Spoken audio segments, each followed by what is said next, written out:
Bonsoir à tous, dernier JTM de la semaine, bienvenue à vous. À la une ce soir, nouvelle journée de grève générale sur le territoire, un mouvement qui monte en intensité ce vendredi. Perturbation des services de transport maritime et affrontement entre grévistes et forces de l'ordre étaient au menu du jour. Réaction en plateau avec Patrick Milan, mais d'abord le reste des titres de l'actualité de ce vendredi 23 février. Quatrième jour de grève aujourd'hui. Ce matin, la barge a été bloquée par les grévistes et les forces de l'ordre ont dû intervenir. Le climat tendu a donné lieu à une violente bagarre entre les deux parties et la grève prend désormais une nouvelle tournure. Explication en ouverture de votre journal.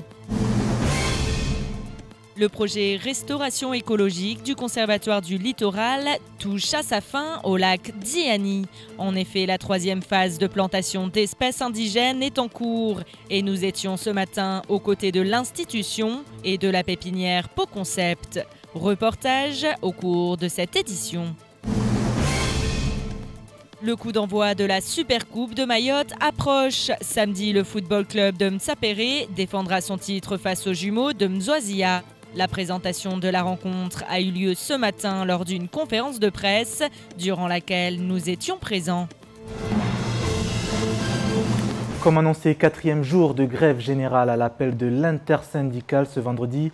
Un mouvement qui est monté aujourd'hui, qui est encore passé aujourd'hui à un stade supérieur. Malgré la réduction du nombre de manifestants, les idées d'action ne manquent pas.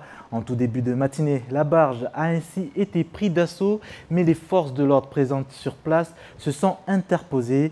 Climat tendu qui s'est conclu par de violents affrontements entre grévistes et policiers, plusieurs individus interpellés et des gendarmes venus en renfort pour sécuriser la zone. Le récit d'une matinée sous haute tension avec Pierre Bellucci, Patrick Milan et Leslie Vimenet.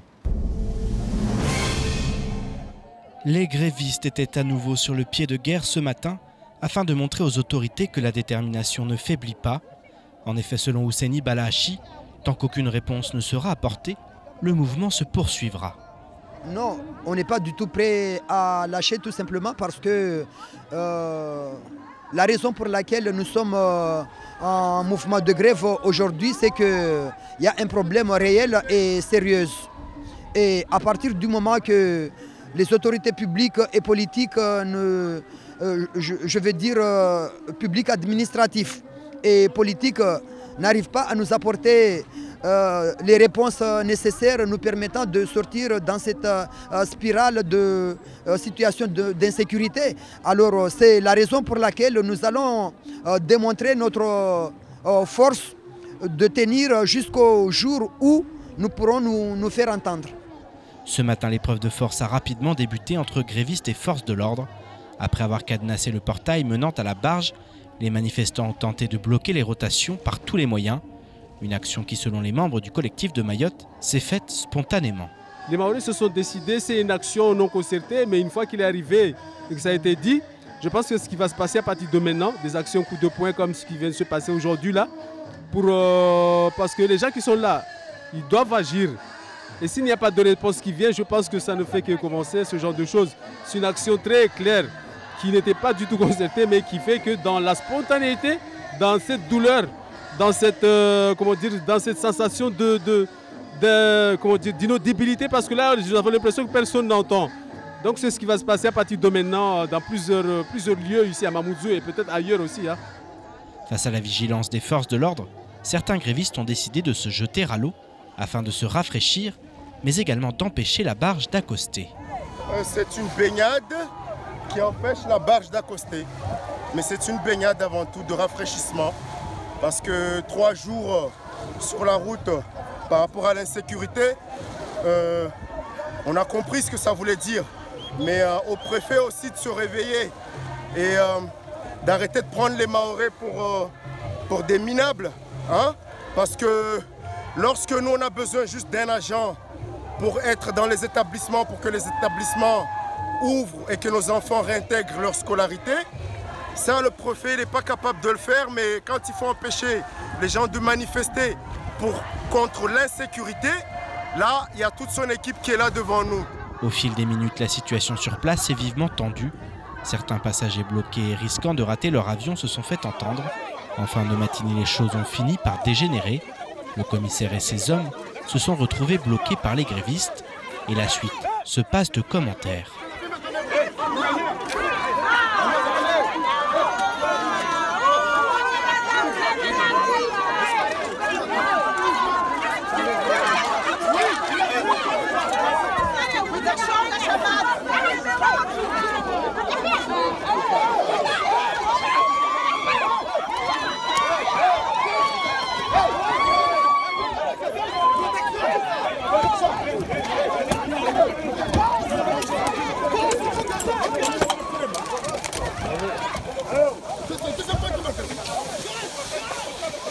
À la suite de la rixe, plusieurs individus ont été interpellés.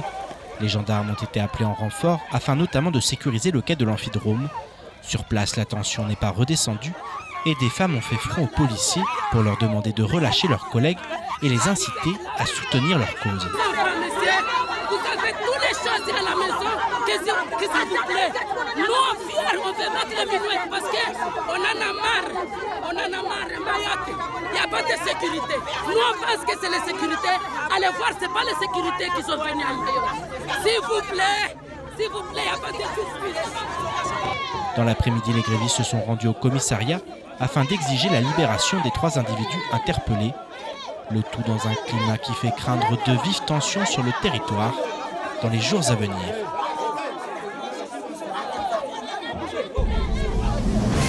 Situation donc extrêmement tendue, les images parlent d'elles-mêmes. Bonsoir Patrick Milan. Oui, bonsoir Sonny. Le boss du groupe Kwezi qui est venu réagir aux propos du procureur par le biais d'un communiqué qui s'étonne bizarrement de la diffusion de certaines images publiées sur l'infokwezi.fr. Oui, ce sont exactement les mêmes images que vous venez de diffuser, Sonny. Déjà, moi, je m'étonne je suis ravi de voir que le procureur de la République s'intéresse au site Kwezi. Je le remercie au passage de la publicité gratuite qu'il nous fait, puisque nous, on ne vit que par la publicité et pas avec l'argent du contribuable. Ce qui est certain, qu'est-ce qui s'est passé? On est au ponton, on est en train de couvrir, comme vous l'avez fait également ce matin, en train de couvrir cette manifestation. À un moment donné, la manifestation dégénère. Et là, il y a des policiers qui s'affrontent avec des manifestants. Et on a filmé, Sonny. On a filmé et on a fait pire que ça. On a diffusé. Vous vous rendez compte, on a diffusé un affrontement, une baston entre policiers et manifestants. Jamais en France, on n'a jamais vu ça. Jamais, on n'a jamais vu ça. À Mayotte, on n'avait jamais vu ça. À tel point que le procureur de la République se fend d'un communiqué en s'indignant du fait que Kwezi diffuse ce genre d'image. Bon, on reconnaît bien votre humour, Patrick. Ouais. Mais qu'est-ce que cela démontre? Mais ça démontre quoi? Ça démontre que, en tout cas, ça démontre une forme d'interrogation. Moi, j'aimerais savoir, et là, je redeviens sérieux. Je voudrais que le procureur de la République me donne précisément la liste des images que les Mahorais ont le droit de voir et celles dont ils n'ont pas le droit de voir. Voilà. Les règles, c'est quoi? C'est quoi? Est-ce que ce genre d'image, les Mahorais n'ont pas le droit de voir? Voilà. Est-ce que on est comme à une autre époque, dans un autre pays, avec une institution qui doit décider ce que les Mahorais doivent voir ou pas voir? Eh bien non. Non, on est en France. Il y a cette liberté. On n'a pas montré des choses gore. Il n'y avait pas de sang, il n'y avait pas de ce genre de choses. Il y a simplement une baston entre policiers et manifestants. Le procureur qui justement parle de diffusion qui porte atteinte à la dignité du personnel de police. Ça vous étonne, ça vous surprend? C'est étonnant parce que avec les policiers, on travaille quasiment au quotidien, avec les gendarmes également. Je suis sur place, je suis à quelques centimètres des policiers quand il y a cette baston. On filme, personne ne me dit d'arrêter. Au contraire, et les policiers, comme les forces de l'ordre, comme les manifestants, Sonny, sont ravis que ces vidéos soient diffusées. Pourquoi? Parce que c'est ce qui s'est passé. Et qu'est-ce qu'on a fait sur l'infokwezi? On a fait exactement la même chose que vous, Sonny. C'est-à-dire qu'on a diffusé ces images sans commentaire. Vous l'avez même dit, Pierre Bellucci le dit, ça se passe de commentaires. On laisse les images et on laisse les gens apprécier les images sans porter aucun jugement. La transparence totale. Donc si on comprend bien, aucun regret? Absolument aucun. Demain, il faut recommencer, on recommence. Et si je suis convoqué par le procureur, j'irai bien évidemment parce que je respecte trop l'institution. En attendant, la situation elle reste extrêmement tendue. Donnez-nous votre ressenti de la situation sur le terrain. Alors, on a connu, ça fait 12 ans que je suis à Mayotte, on a connu, Sony, des manifestations, des affrontements, des grèves, des barrages. Mais c'est la première fois en 12 ans où je vois quelque chose d'orchestré, où je vois quelque chose d'organisé. Regardez ce qui s'est passé hier. On a eu droit à des bus qui arrivaient du nord, du sud, du centre, à la même heure, au même moment. Tout le monde a convergé au même endroit. Jamais on avait vu ça. C'était souvent l'anarchie. Regardez ce matin, pour bloquer les barges, qu'est-ce qui se passe d'habitude? On met des drapeaux, on se met devant et on empêche les gens de sortir et ça part souvent en baston. Là non, on a des mecs qui se sont mis à l'eau et donc ils ont le commandant de bord de la barge a dit impossible d'accoster, il y a des gens devant. On va parler justement de cet affrontement parce que les policiers ont également réagi. Je vous propose d'écouter un syndicaliste.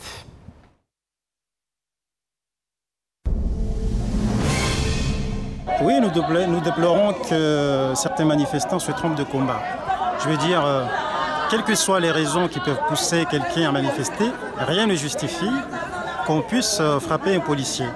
Et la justice ne peut pas se permettre de laisser croire qu'on pourrait agir de la sorte impunément.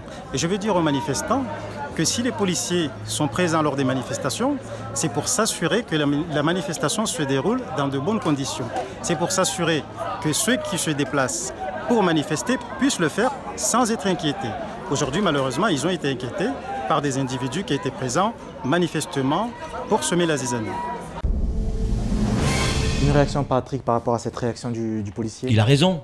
Il a complètement raison. Un manifestant est un manifestant. À partir du moment où il agresse un policier, ce n'est plus un manifestant, c'est un délinquant. C'est très clair. Et il a totalement raison. Est-ce qu'on est revenu quasiment à la grève contre la vie chère? Non. On a ce sentiment parfois. Non, ça n'a rien à voir. La grève de la vie chère, c'était autre chose. Il y avait un autre sentiment. Là, j'ai vraiment le sentiment que la population en a assez. Et ils ont, pour une fois, trouvé un mot commun, un mot d'ordre commun, l'insécurité. Qui peut dire sur cette île qu'il n'est pas victime d'insécurité? Qui se sent en totale sécurité? Certes, les chiffres ont baissé de la délinquance, mais le ressenti de la population, le mal-être, le mal-vivre, ces gens qui dorment mal, parce qu'il y a là, pendant qu'on parle, Sony, en ce moment même, à Passamenti, 2 agressions au couteau, je viens de recevoir le message, en ce moment, là, pas plus tard que hier, une jeune fille se fait agresser à coups de pelle, elle était en scooter. Mercredi, c'était un docteur qui a été ligoté, on lui a coupé un doigt, et on l'a laissé au bord de la route. Un docteur que tout le monde connaît ici. Ce sentiment d'insécurité, c'est pas qu'un sentiment. Alors moi, et puis je m'étonne vraiment que le procureur s'étonne à son tour que ce soit diffusé sur Kwezi, qui cite Kwezi, sachant que, on le voit sur les images, Mayotte Première, sa chaîne, la chaîne de l'État, a diffusé exactement les mêmes images. Mais c'est certainement parce que monsieur le procureur préfère Kwezi. Merci Patrick. Avec plaisir. Pour cette réaction. Alors un mouvement général qu'on l'on voit qui fait réagir, à l'instar de Bakar Ali Boto, candidat aux élections législatives partielles dans la première circonscription de Mayotte et invité ce vendredi de la matinale de Kwezi. L'actuel premier adjoint au maire de Mamoudzou est revenu sur ce mouvement de grève générale dans le 101e département. Selon lui, les revendications sont justes mais ne sont pas entendues en raison d'un manque de volonté politique. S'il ne compte pas surfer sur le sujet, il se veut l'homme tout de même de la situation pour faire entendre la voix des Mahorais à Paris. Tiens, extrait de votre émission Temps de parole ce vendredi. Le mouvement lui-même, le principe du mouvement est légitime puisque effectivement l'ensemble des problèmes soulevés, c'est une réalité sur le terrain. Il n'y a pas un sentiment d'insécurité. L'insécurité est une réalité sur le champ, sur le territoire. Il est vrai aussi qu'il y a une diminution, mais s'il y a une diminution, ça ne veut pas dire que le problème a disparu. Si vous passez de 75% à 70%, vous avez encore 70% de problèmes que vous avez à supporter. C'est sûr que vous pouvez voir ces changements puisqu'on est à la marge de problèmes réels. Moi, personnellement, je ne pense pas que ça doit modifier complètement la stratégie de la campagne, ou en tout cas la campagne elle-même, puisque ces difficultés, ces problèmes ne datent pas d'aujourd'hui. Ce que font aujourd'hui les grévistes, l'ensemble de la population, c'est juste une énième fois de rappeler à l'État que les difficultés à Mayotte existent bien et que le rythme que nous avons pris jusqu'à là, si rien ne se fait réellement, s'il n'y a pas de volonté politique pour changer les choses, il est certain que nous allons tout droit au mur, pour ne pas dire que nous ne sommes pas déjà pas très loin. Autre chose dans votre 19h environnement et développement durable. Mayotte ne compte plus que quelques reliquats de forêts sèches et c'est pour contrer ce recul de la nature imposé par l'homme qu'un projet de restauration écologique de forêts d'arrière-mangrove à Mirereni et de forêts semi-sèches au lac Diani a été mis en place depuis 2015 dans le cadre de la stratégie nationale pour la biodiversité. Après une plantation de 4000 plants au total lors des 2 dernières années, le projet de restauration du lac Diani arrive désormais à sa dernière phase. Adèle Laurent. On arrive sur un site qui est mis en défend. Là, on est sur les bandes qui sont en train d'être plantées cette année et qui sont en cours justement de plantation. Donc là, on répartit les différentes espèces avec la bonne quantité et les bons mélanges d'espèces. 6000, c'est le nombre de plants indigènes mis en terre sur la parcelle appartenant au Conservatoire du littoral au lac Diani. Une vingtaine d'espèces indigènes ont été utilisées pour ce projet de restauration écologique. Objectif, conserver et protéger les forêts patrimoniales de l'île. En ce qui concerne la forêt sèche, il ne reste plus que quelques reliquats à Mayotte. Donc ici sur les cratères de Petite Terre, il y a quelques poches du côté de Sazilé, du côté de Soa et du côté de la pointe d'Andréma. Et en tout, ça couvre moins de 200 hectares, donc ces morceaux de forêt sont en danger véritablement, puisqu'elles sont converties en surface agricole avec beaucoup de bananes, manioc. On essaye de restaurer une forêt qui a une importance haute en termes de services rendus, que ce soit pour l'érosion des sols. Ces forêts-là ont un rôle très important aussi dans le cycle de l'eau, dans la protection des sols, dans la biodiversité également. On a des espèces qui n'existent qu'à Mayotte. Tous ces rôles remplis par cette forêt ont une valeur et il faut que les gens en prennent conscience. Malgré la mise en défense du site, certains usagers dégradent en effet les barrières et les plantes indigènes pour traverser la parcelle. Pourtant, le site ne faisant qu'1 hectare, il est possible de le contourner. Il est effectivement important de concilier les usages pour permettre la sauvegarde de la biodiversité propre à l'île. Et pour faire pousser et planter les 6000 plants d'espèces indigènes de forêts sèches, le Conservatoire a fait appel à la pépinière PoConcept. Sa mission, inventorier les espèces existantes capables de pousser dans ces milieux et réussir à les cultiver en pépinière afin de les replanter à Diani. Ici, par exemple, le Dracena reflexa, il y a les Mumusops coriacea, là on a le Polysphaeria multiflora, donc toutes des espèces qui se reproduisent bien dans la nature, mais par contre en pépinière, nous n'avons pas le secret et c'est le travail qu'on a fait de manière à pouvoir les reproduire en série. C'est un succès, il y a certaines plantes où on est à 100%, d'autres où on est à peine à 5%. Mais par contre, il y a un enseignement. L'intérêt, surtout, c'est un intérêt agronomique parce que la plante est adaptée au milieu.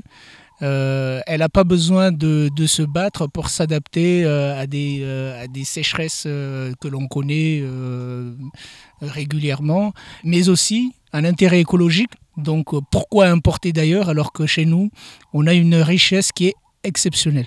Prochaine étape pour le Conservatoire du littoral et le Conservatoire botanique national de Mascarin, produire des itinéraires techniques de production de plants indigènes qui seront diffusés auprès du plus grand nombre. Objectif, permettre notamment aux communes de produire et de replanter des espèces indigènes. Et concernant la parcelle de Diani, les taux de réussite sont positifs. On a 2 espèces typiques de forêt littorale. Le Dendrolobium umbellatum et le Scaevola takada. Toutes les 2 ont été plantées il y a 2 ans. Et donc on voit qu'elles commencent déjà à faire des fruits et des fleurs. Donc ça c'est très positif pour la suite de la plantation. Ça veut dire qu'elles vont pouvoir se régénérer d'elles-mêmes. En haut là-bas on a déjà des arbres qui font jusqu'à 3-4 mètres. Qui ont été plantés il y a 2 ans. Donc espérons que d'ici tout survit, d'ici une dizaine d'années, on aura une forêt qui sera à peu près pareille à ce qu'on verra dans les trentaines d'années. Voilà. Une nouvelle forêt à venir au service de l'île Hippocampe et de ses habitants. 19h et bientôt 23 minutes sur Kosi TV. Merci d'être avec nous.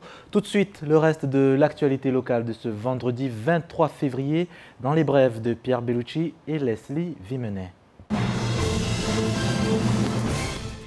Le 16 février, Annick Girardin, la ministre des Outre-mer, a officiellement lancé la deuxième consultation numérique des Assises des Outre-mer lors d'un Facebook Live. Chaque citoyen d'Outre-mer peut y participer jusqu'au 31 mars 2018 en se rendant sur le site des Assises des Outre-mer, www.assisesdesoutre-mer.fr. La première consultation numérique a permis d'identifier 9 grandes priorités pour chaque territoire. Jusqu'au 31 mars 2018, la deuxième consultation numérique va permettre de recueillir les idées concrètes ainsi que l'opinion des ultramarins sur différents sujets, leur rapport à l'action publique, leurs ressentis concernant leur identité ou l'avenir de leur territoire. Les résultats de cette consultation seront utilisés lors de la rédaction puis de la publication du livre bleu Outre-mer prévu au printemps 2018. Annick Girardin précise, je cite, « Cette deuxième consultation numérique représente une étape importante des assises car elle permet à chaque citoyen d'Outre-mer de partager à la fois ses idées et son opinion avec les décideurs publics. » La direction de l'environnement, de l'aménagement et du logement de Mayotte informe les usagers de la route que des travaux d'aménagement de trottoirs et de voiries vont être réalisés sur la RN2 entre les ronds-points de Doujani 1 et 2 sur la commune de Mamoudzou entre le lundi 26 février et le vendredi 27 avril 2018. Les travaux s'effectueront de nuit de 19h à 5h du lundi 26 février au vendredi 20 avril 2018. Par ailleurs, des travaux d'aménagement du giratoire à Majika-Bolamir sur la commune de Koungou vont reprendre du lundi 26 février au mardi 10 avril 2018. Ils seront effectués 2 jours, du lundi 26 février au vendredi 9 mars et de nuit de 19h à 5h, du lundi 12 mars au mardi 10 avril. Selon les phases de travaux, une circulation alternée sera mise en place. L'ADEAL appelle les usagers à la plus grande prudence aux abords de ces sections, ainsi qu'au respect de la signalisation et les remercie pour la compréhension de la gêne occasionnée. Mayotte accueille actuellement Jean-Hugues Raténon, député de La Réunion et vice-président du groupe France Insoumise à l'Assemblée nationale. L'élu du parti d'extrême gauche est notamment venu pour soutenir Big Mickey Daddy Abdullah et Christine Araï Jaona, le binôme candidat de la France Insoumise en vue des élections législatives partielles dans la première circonscription de Mayotte. Cette visite officielle doit par ailleurs permettre de rencontrer les membres du parti au niveau local, mais également de prendre le pouls du 101e département de France. Ce matin, Jean-Hugues Raténon a donné une conférence de presse au bar-restaurant Le 5-5 à Mamoudzou, l'occasion d'aborder le travail parlementaire lié au rapport études comparatives des statuts des collectivités d'outre-mer, dont Jean-Hugues Raténon est co-rapporteur pour la délégation outre-mer à l'Assemblée nationale. Voilà pour les brèves d'Adèle Laurent du sport pour terminer cette édition et le football qui reprend ses droits sur le territoire. Coup d'envoi ce samedi en début d'après-midi à Chiconi avec la Super Coupe de Mayotte qui opposera le football club de Msapéré aux jumeaux de Mzoasia. Présentation de la rencontre dans ce reportage. C'est le grand retour du football à Mayotte et l'affiche en vaut la chandelle. Le FC Msapéré, vainqueur de la Coupe de Mayotte et champion en titre, affrontera son dauphin l'année dernière, les jumeaux de Mzoasia, à l'occasion de la Super Coupe de Mayotte. Un match dans le match pour lancer une nouvelle saison pleine de promesses. L'année passée, pour le championnat, on était vraiment serré. Ça se jouait au dernier match. Et je pense que pour eux, c'est un peu ils ont quand même pris ça mal et c'est sûr qu'ils vont vouloir faire une petite revanche. Mais nous, on est préparés pour cette match. On va l'aborder sereinement par rapport à notre préparation. C'est préparé, les joueurs sont prêts, mentalement on est prêt, le village est là prêt et donc nous on va jouer pour offrir un bon spectacle. Un magnifique défi pour les deux équipes et ce malgré de nombreux départs au sein des deux clubs. Mais l'objectif reste le même, jouer et gagner toutes les compétitions. On a perdu pas mal de joueurs. On a aussi recruté mais intelligemment. Comme j'ai dit, on a un noyau dans l'équipe qu'on n'a pas perdu. C'est surtout ça qui est le plus important. Du coup, aujourd'hui, on se base sur notre noyau et les personnes qui viennent en renfort, c'est vraiment un aide en plus. Et j'espère que malgré que nos joueurs ne sont pas tous qualifiés, mais on a une belle équipe pour demain. On a perdu beaucoup de départs, énormément du monde, mais c'est comme toutes les années, on a l'habitude maintenant. Après, on travaille par rapport au groupe qu'on a. Et le groupe qu'on a, il y a un groupe de qualité, il y a des jeunes, heureusement qu'on a des jeunes qui sont là, qui croient à l'équipe. Et ils sont là, on va travailler pour justement pallier à ce départ. Après plus de 2 mois de trêve, le ballon rond reprend enfin ses droits, au grand bonheur des amoureux du foot mahorais et avec quelques nouveautés pour l'exercice 2018. Maintenant, les championnats vont changer d'appellation. On ne parlera plus de DH, mais on parlera de Régional 1, Régional 2 pour la DHT, Régional 3 pour la PH, Régional 4 pour la PL. Et ces appellations maintenant sont au niveau national. Donc il y a d'autres nouveautés qui ne visent qu'à améliorer également le fonctionnement et l'accompagnement des clubs que nous on va accentuer encore un petit peu plus et pourquoi pas accompagner encore davantage les dirigeants. Donc il y en a quelques-unes et on espère surtout qu'elles vont être bien accueillies pour que les compétitions soient encore plus belles. La finale de la Supercoupe de Mayotte se tiendra ce samedi après-midi à Chiconi à partir de 14 h, juste après la finale de la Supercoupe féminine, opposant cette fois-ci les jumelles de Mzouassia à l'UCS L'Abattoir. Vendredi, jour de récapitulatif de l'actualité. Bonsoir Pierre Bellucci. Bonsoir Sonny. Avec vous, on va revoir les moments marquants de l'information locale cette semaine. Oui, rapidement, on est un petit peu en retard. D'abord, forcément, cette grève générale qui a animé l'actualité toute la semaine. On a aussi l'économie circulaire avec l'un des acteurs de l'économie sociale et solidaire, à savoir Tifa Kiazi, et puis les handicapables, de retour sur le devant de la scène, l'association de Dr Léo. Je vous propose de regarder des réactions en rapport avec ces 3 sujets.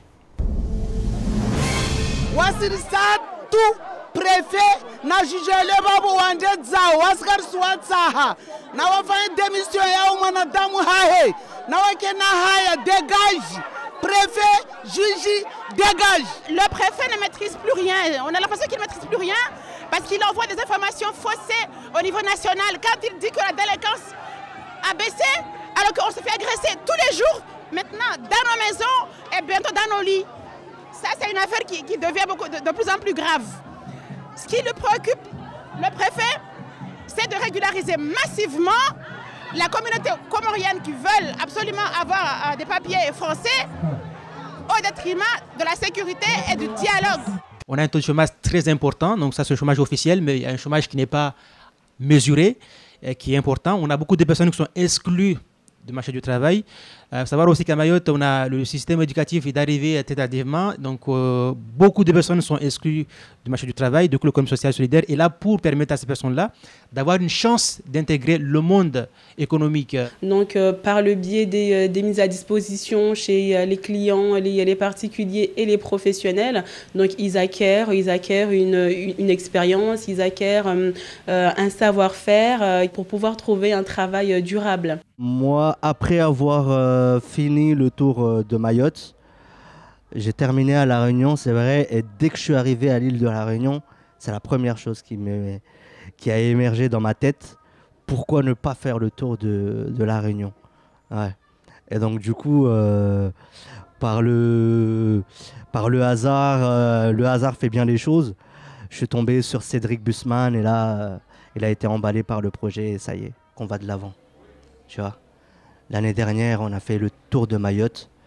Et là, on va aller faire le tour de la Réunion. Donc c'est très très important. Ça veut dire que ça prend de l'ampleur et que le message a dépassé les frontières. Très rapidement, Pierre, on débute cet hashtag que retenir par la grève générale qui passe d'un extrême à un autre. Oui, qui est en train de changer de cap, hein, on l'a vu mardi, et il y a quelque chose assez symptomatique et qui est le symbole de ce changement de cap. C'est que, souvenez-vous, mardi, on avait sur la place de la République les syndicats de police, Alliance Police Nationale, qui étaient présents, qui ont manifesté aussi, parce que eux, ils sont comme tout le monde, je crois que tout le monde adhère à cette problématique et au fait qu'il faut absolument une réaction pour que la sécurité revienne sur le territoire. C'est une fonction régalienne de l'État, c'est normal. Je veux dire, c'est des réclamations qui sont légitimes. Maintenant, effectivement, le mouvement a pris une certaine forme, une forme qui ne fait pas l'unanimité. Et là, ça pose problème avec ce qui s'est passé aujourd'hui. Effectivement, il risque d'y avoir des tensions. Le mouvement, et en tout cas ceux qui le portent, sont en train de diviser quelque part en faisant ça. Et ça, c'est problématique parce qu'effectivement, les revendications, elles sont louables. Maintenant, la manière, il faut faire attention. On se souvient de ce qui s'est passé en Guyane. On se souvient que ça avait été aussi très violent. Il y avait eu notamment un policier qui avait été agressé, qui avait fini à l'hôpital. Ils étaient allés s'excuser. Voilà, il y avait eu ensuite une espèce d'osmose entre les uns et les autres. Et surtout, au niveau de la population en Guyane, tout le monde était derrière. Là, avec la manière de faire, il risque d'avoir des divisions parce que la population est prise en otage. Et ça, c'est vraiment un problème. C'est dommage. Je pense qu'il faut aussi que les représentants syndicaux et les membres du collectif s'assoient autour d'une table et réfléchissent vraiment aux moyens à mettre en place pour se faire entendre. Aujourd'hui, ils ne sont pas du tout entendus par la préfecture et on arrive aux dérives. La colère, elle est là. Elle est aussi liée au fait qu'il n'y a pas de réponse du côté des autorités, mais il faut faire attention à ce que ça ne dérive pas parce que là, le climat aujourd'hui, c'était vraiment très très compliqué. Tout autre chose maintenant, on va parler d'économie solidaire qui est probablement l'avenir de demain dans notre territoire. Oui, on en a parlé effectivement cette semaine avec Tifa Kiazi, l'un des acteurs de l'économie sociale et solidaire qui s'intègre dans l'économie circulaire. Cette économie qui effectivement souhaite prendre la place de l'économie linéaire qui est en train d'épuiser nos ressources naturelles. On arrive à la fin d'un cycle avec le réchauffement climatique, toutes ces choses. Et puis on l'a dit, on le répète, cette économie vraiment, elle correspond très très bien aux réalités du territoire et on en a vraiment besoin. Il y a des acteurs qui travaillent, qui sont en train de le développer. On sait qu'il y a une chambre aussi de l'économie sociale et solidaire qui s'est créée à Mayotte. Elle est en développement. Ça se développe. On va continuer. C'est vraiment important. Pourquoi ? Parce que au niveau des problématiques telles que le traitement des déchets ou toutes ces choses, avec l'économie circulaire, donc c'est-à-dire en créant de la richesse et en employant des personnes, on arrive à régler des problèmes comme le traitement des déchets puisqu'on réemploie des choses qui ont déjà été produites. Au lieu de les jeter, on les réemploie. Et ça, forcément, c'est vraiment important à Mayotte quand on connaît les problématiques liées aux déchets. Donc voilà, c'est quelque chose qui se met en place progressivement, mais ça prend bien sur le territoire et ça va vraiment se développer à l'avenir parce que effectivement, c'est l'économie de demain. Et puis on termine, on ne pouvait pas passer à côté de cette information avec notre star locale, le Dr Léo, de retour avec l'association des handicapables et ils sont prêts pour une nouvelle aventure. Une nouvelle aventure, effectivement. Alors, plus à Mayotte, mais sur l'île de la Réunion, voilà, sur le département voisin.